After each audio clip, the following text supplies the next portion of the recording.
if you could introduce one thing in the pedagogy of art education, what would that be? Study of the liberal arts and the sciences.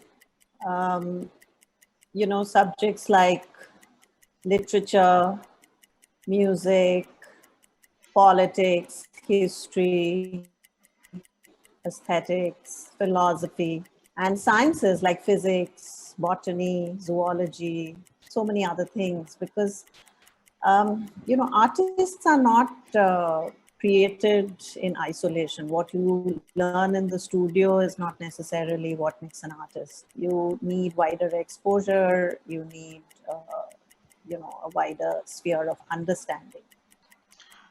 Pauladi, would you curate your own exhibition? This question has two parts. So the second part would be, what may be a distinguishing feature while working with your own art rather than working with or working on someone else's? There are only 3 instances of curating where I have actually included my own work. The first was when I stumbled upon curating whilst doing Experimenter Gallery's inaugural exhibition. And I was actually just supposed to be a participating artist, but then the exhibition grew, my involvement grew, and I eventually became the curator. And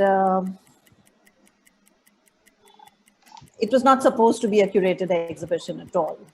The second instance was when I curated an exhibition called Stains on My Shins for the Harrington Street Art Center, which was a 6-person artist collaboration, actually.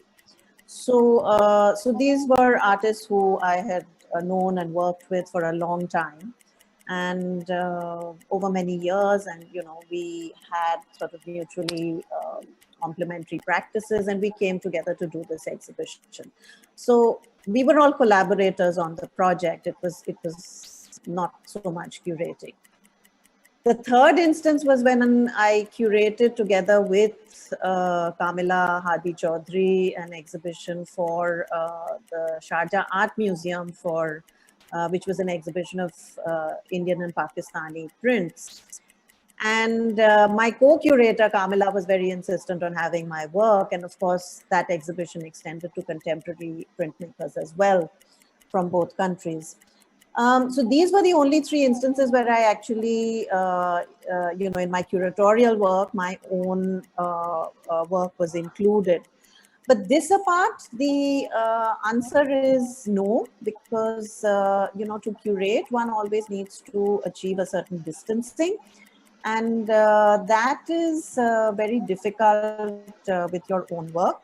Having said that, I don't know, every time the solo exhibition, my gallerists always tell me that I know exactly what I want. And so it's either very difficult or very easy to work with me, when mounting a solo. When it comes to other people's work, now I'm a very niche kind of curator, in the sense that I either curate printmaking exhibitions or I curate practices that are very close to my heart. I next to never work, with, there is this practice in India that a gallery invites you to curate and says that here's my list of artists, can you curate this exhibition? Or here's so-and-so artist, can you curate her exhibition? Now, I honestly cannot respond in that way. I curate as my heart desires. So, so in that sense, I'm usually very close to the practices that I curate. And of course, it's very different to be curating for another artist or other artists, because, you have to completely detach yourself from the work. You have to take, like a third person's perspective, and you have to be very, very sort of dispassionate and clinical in the way you look at the work. And The other, very big thing is that you carry the weight of that artist and the exhibition or artists on your shoulders. So curating, I find, is a very, very big responsibility, much more so than launching your own exhibition. Do you think it's necessary and important for public spaces to make room for art viewing? Completely. Um, it's um, the, you, there are just so many kinds of practices that are not suitable for gallery viewing, and perforce artists in India take those works into gallery spaces. And but that at the end of the day, the gallery is an elitist space. There's no denying that. And so there is a section of people who will always feel hesitant or intimidated to enter a gallery space. And if you want to access a wider audience, or if the kind of work that you do calls for a wider audience, you need to be able to show your work in public spaces. And to be very honest, I don't think that a gallery is a space for activism. And there's a lot of art activism that takes place, which are all valid practices and artist voices that need to be heard. But the gallery is not necessarily a suitable space for that. So public spaces do need to open up. Also, spaces like museums, which are of course public spaces, they more receptive to contemporary practices, because contemporary practices engage with or can engage with a lot that goes on in museums, and bring art, discourse that occurs through art much closer to much wider audiences, which you can never hope to access in a private viewing space. So I think this is essential. It just has to happen. And India does have to make that change. Acha, Poladi, walk us through your creative process. Do you have a vision right away, or do you make it up as you go along, like as a practicing artist? That's a good question. I am an artist who is very, very slow to produce. So, my creative process is a long process of gestation. I, uh, I don't make art sometimes for months on end. 6 months, 8 months can pass without my making a single piece of art. And what do I do? I travel, I collect material, not necessarily, with anything in mind, but uh, but but just for the love of it. Of course, it is true that I am a focused kind of traveler. So, I will travel to places that interest me. I'm not a random traveler. Um, so I will travel, I will gather, experiences, I'll meet people, I'll gather stories. I'm a great collector of stories and first-hand stories. And then I also collect objects that interest me of different kinds, and I keep diaries. I keep diaries in which I write, I sketch, and so all of this, becomes fodder for the work that I make. And so this is a long drawn creative process, and then I may come back and start doing my research. And so my work is sort of micro histories juxtaposed against macro histories. So it's not just about the histories that you find in textbooks. It's the histories and the lives of real people, or animals, or the environment, or anything. And these are then, juxtaposed against larger histories, written histories, known histories, and that's how the work is generated. And even that goes through a long process, because I'll draw, I'll do various things before I, really come down to making the serious large artwork. Are you a tech savvy person? Do you think it's a necessary skill set for a contemporary artist? I am not at all tech savvy. Anything, I'm tech phobic. Not at all tech savvy. I usually need to seek help for, any sort of tech work that I'm doing. My work as such is low tech. I'm, more of a studio practitioner, maker, which is not to say that I don't use tech to make my work from time to time, but then I seek help. And it's, of course, great. I do think it's the need of the hour for the artist to be tech savvy. And it's a huge help if you, because it's a medium like any other when it comes to making your work. What is the biggest fear of an artist? Or what can be a biggest fear of an artist? Well, apart from mental and physical disabilities that prevent you from, making art the way you want to, that apart, I think an artist's biggest fear is the loss of significance, to be forgotten or denied a place in history. True. Do you have creative hangovers? And how do you tackle or handle such times?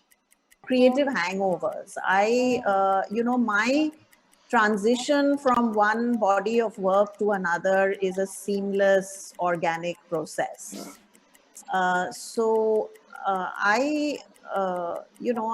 finish a body. I mean, it's a journey. It's a continuous process of development, of evolution, and there's no cutting off for me. Of course, one gets exhausted. When you make a body of work, you put so much into it that you get exhausted. And what I then need to do is recharge my batteries. And my way of recharging my batteries is to get out of the studio, to not actually make work, to do other things that help me recharge. So there's no hangover, so to speak. I mean, I just transition to something else. As an art practitioner, name one thing you have learned the hard way. Like in perspective of your journey of being an art practitioner, your whole journey till now. Well, I started out as a printmaker, and printmaking is one of the most difficult mediums to persevere with. And it required a real dedication, real courage, real perseverance to stick with printmaking. And I have to say that it is, my first love. And, to stay with printmaking, to persevere both as a practitioner and as a researcher in this, it taught me to persevere. It taught me to be tenacious. And, so this is one of the main things. To survive as an artist, you need, and that's what you have to cultivate. You have to learn to persevere. You have to have tenacity. You have to hang in there. The returns take a long time coming, but you can't give up. And you have to be true and to your work. You have to have faith in your practice. So, these are all the things that I've learned along my journey. Paula, how would you describe a day in your life without art? Well, it depends now on what you call art. It's, as I said, sometimes I don't make art for months on end. I spend many days without making art. I don't draw a single line. But I do other things, as I said. And, sometimes it just may be simple things. Like in this pandemic, I spent 7 months just looking after the household and cooking. And but cooking is also an art. Yeah. It's my approach to cooking is a creative process, and so it depends completely on what you look at as art. And you can spend time with other people's art. You can spend time with books. You can spend time with just so many creative processes. So it depends entirely on what you consider art. Share your thoughts regarding how do art and change intersect? Well, as I said earlier, art is an evolving process. What was, relevant yesterday is obsolete today. It's an evolving process. Now, change is something that is bound to happen. Now, once again, I'll talk from the point of view of printmaking. And it's a very good example because printmaking is a technology-driven medium. From the beginning of history, it has been appropriating different kinds of technology. These technologies have undergone radical transformations over the centuries. And more and more, the history of printmaking actually indicates that printmaking as an art form has embraced evolving and changing technology along the way. That is actually what it has continuously done. Thank you. And this is and all of these have become art-making processes. Today, printmaking has embraced digital technology, and it is a valid way of making prints. So these changes are bound to happen, and art has to embrace them because they only help the language grow.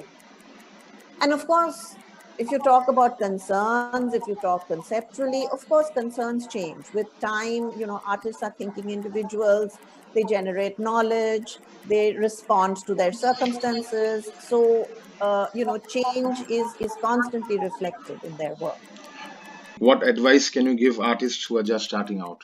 Once again, I'll say the same thing. You have to persevere, persevere, persevere. You have to work hard. You have to have faith. You must never give up hope. And you must not wait for others to validate your practice. You must have faith. The returns will come. They take time coming. You must have faith.